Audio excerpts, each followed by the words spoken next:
4 PM news network में दोस्तों आपका स्वागत है। मैं हूं आपके साथ राशिद ज़हीर। 2024 के बाद अगर भारतीय जनता पार्टी केंद्र में सरकार बना लेती है तो क्या उत्तर प्रदेश के मुख्यमंत्री बाकी रहेंगे अपने पद पर?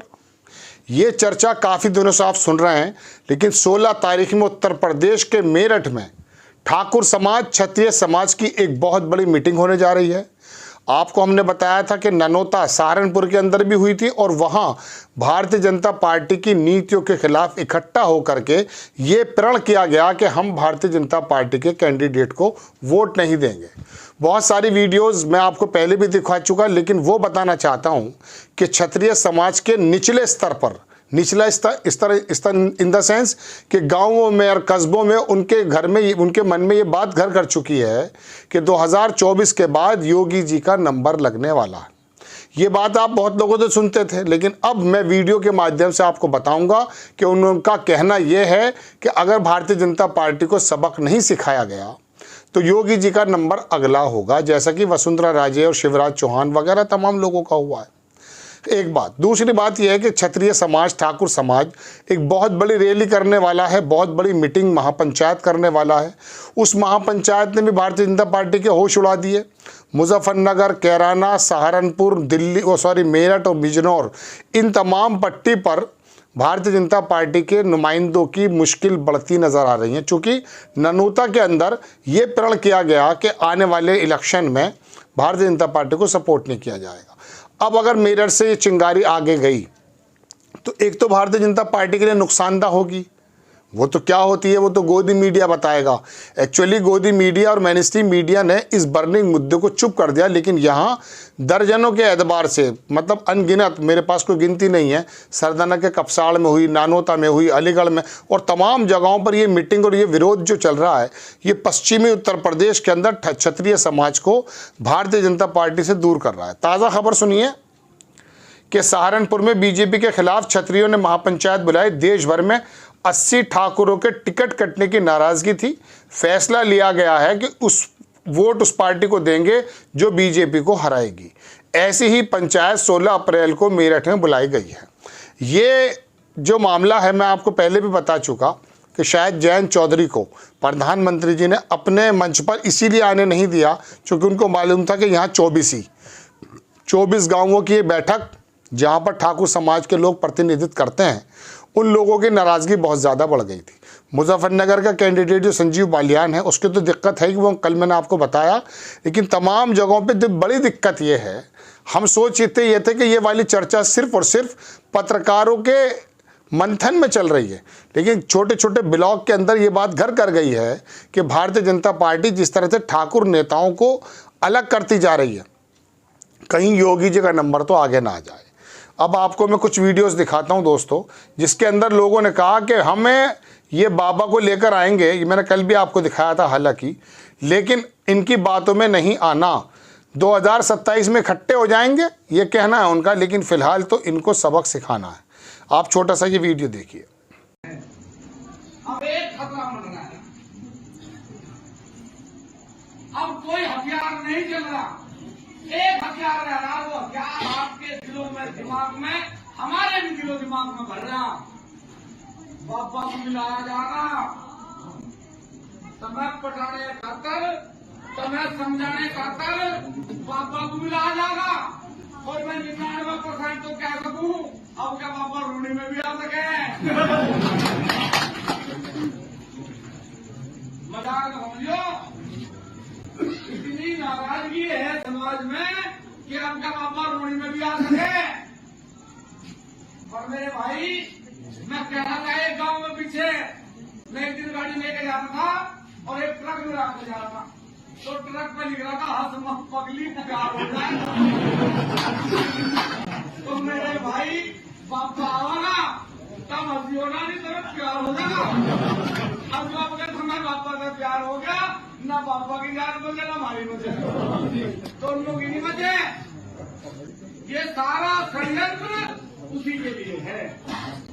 इस देश की जनता चाहती है कि सन 2029 में इस देश का प्रधानमंत्री योगी आदित्यनाथ बने। ये देख लिया आपने इसकी जो हेडिंग है वो ये है कि पश्चिमी उत्तर प्रदेश में राजपूतों को मनाने के लिए योगी आदित्यनाथ जी को भी लाया जाएगा, पर बाबा जी को ही बचाने के लिए हमें बीजेपी को हराना ज़रूरी है, क्योंकि नंबर अब की बार योगी जी का है। गुजरात की जोड़ी की नज़र योगी जी पर है। किसी संगठन के राष्ट्रीय अध्यक्ष ठाकुर पूरन सिंह की बात सुने। ये मैंने आपको कल भी दिखाया था, दोबारा इसलिए बता रहा हूँ कि अब ये वाली जो कह सकता हूँ कि आंदोलन जो है वो 16 अप्रैल को उत्तर प्रदेश के मेरठ से अगर चला तो ये पूरे भारत के अंदर भारतीय जनता पार्टी की नींद इसलिए भगा सकता है, क्योंकि मैं आपको बताऊं दोस्तों, अपर समाज उसके अंदर ठाकुर, बनिया, पंडित, ये तमाम लोग 7 से 8% के करीब देश भर के अंदर ठाकुर समाज बताया जाता है, और ये भारतीय जनता पार्टी को एक ज़माने से सपोर्ट करता है। अपना ये सपोर्ट अगर भारतीय जनता पार्टी खो गई तो उसके बाद होगा यूं कि भारतीय जनता पार्टी का सपना केंद्र में भी दिक्कत में आ जाएगा। और सबसे बड़ी खबर तो यह है कि हर एक आदमी को, एक नेता को, जब अपने अपने वर्चस्व की परवाह है, अपने अपने दलों की परवाह है, अपनी अपनी पार्टीज़ की परवाह है, तो यह समाज परवाह क्यों नहीं करेगा।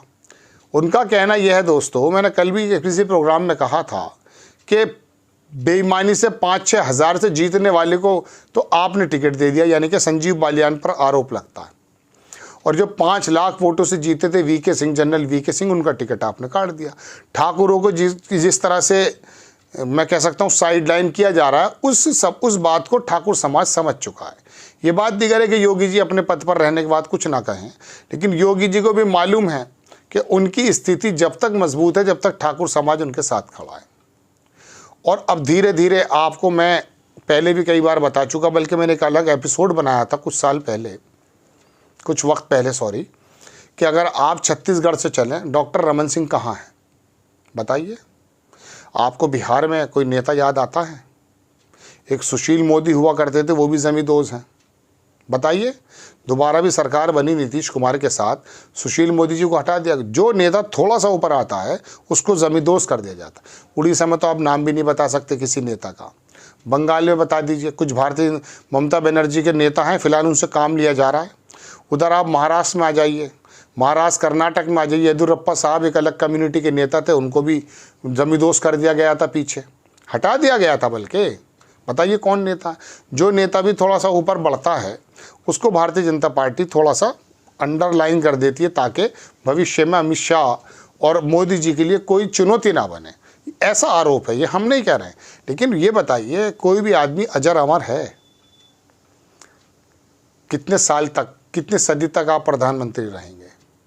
योगी आदित्यनाथ ने उत्तर प्रदेश के अंदर, इसमें कोई दो राय नहीं है, वो नफरत की राजनीति हो उसके साथ हम एग्री नहीं करते, लेकिन लॉ एंड ऑर्डर को जिस तरह से चलाकर दिखाया है उसकी लोग तारीफ करते हैं। बदमाशी, गुंडागर्दी जिस चरम सीमा पर थी उसको किस हद तक कंट्रोल किया योगी आदित्यनाथ ने, इसमें कोई दो राय नहीं है। ये बात दीगर है कि एक ही वर्ग की गुंडागर्दी इनको ज़्यादा नज़र आती हो, लेकिन बहरहाल सफाई होती है किसी भी वर्ग की हो।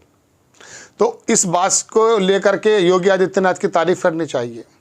लेकिन नफरतों की राजनीति तो इनका एजेंडा एक्चुअली वर्गों का जो बंटवारा करना है, वो भारतीय जनता पार्टी का मूलभूत सिद्धांत है, ऐसा आरोप लगता है। तो योगी आदित्यनाथ जी को हटा दिया जाना, वो तो अड़ गए, वरना उनके खिलाफ तो मुहिम तो चल गई थी। अब आप दिल्ली चले जाइए, पंजाब चले जाइए, हरियाणा चले जाइए, आप मध्य प्रदेश चले जाइए, राजस्थान, कहाँ कोई नेता है अमित शाह और मोदी जी के अलावा? क्या यार ये दो बंदे ही पार्टी चलाएंगे? देश की और दुनिया की सबसे बड़ी पार्टी कहे जाने वाली, वहाँ लोगों के टिकट काटे जा रहे हैं और वो खून का घूंट पी के चुप बैठ जाते हैं। बहुत सारे नेता हैं, बहुत से लोगों ने बगावत भी कर दी, इसमें भी कोई दो राय नहीं, लेकिन उनका कोई भविष्य नहीं है भारतीय जनता पार्टी में। महाराष्ट्र के अंदर देख लीजिए क्या हालत हो गई है। तो मतलब पार्टी को तोड़ना, सरकारों को उखाड़ देना, अपने नेताओं को आगे ना बढ़ने देना। गुजरात के चीफ मिनिस्टर का नाम मालूम है? उत्तराखंड में 2-2, 3-3 चीफ मिनिस्टर बदल देते हैं, पता चलता है?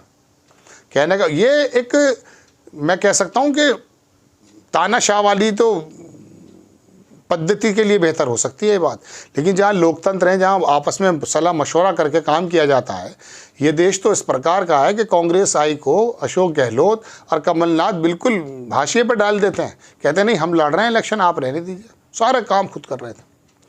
आपको खबर कैसी लगी अपनी राय कमेंट्स बॉक्स में ज़रूर दीजिए। चैनल को सब्सक्राइब कीजिए, शेयर कीजिए। नेक्स्ट टाइम में किसी खबर के साथ हाजिर होता हूँ। जय हिंद।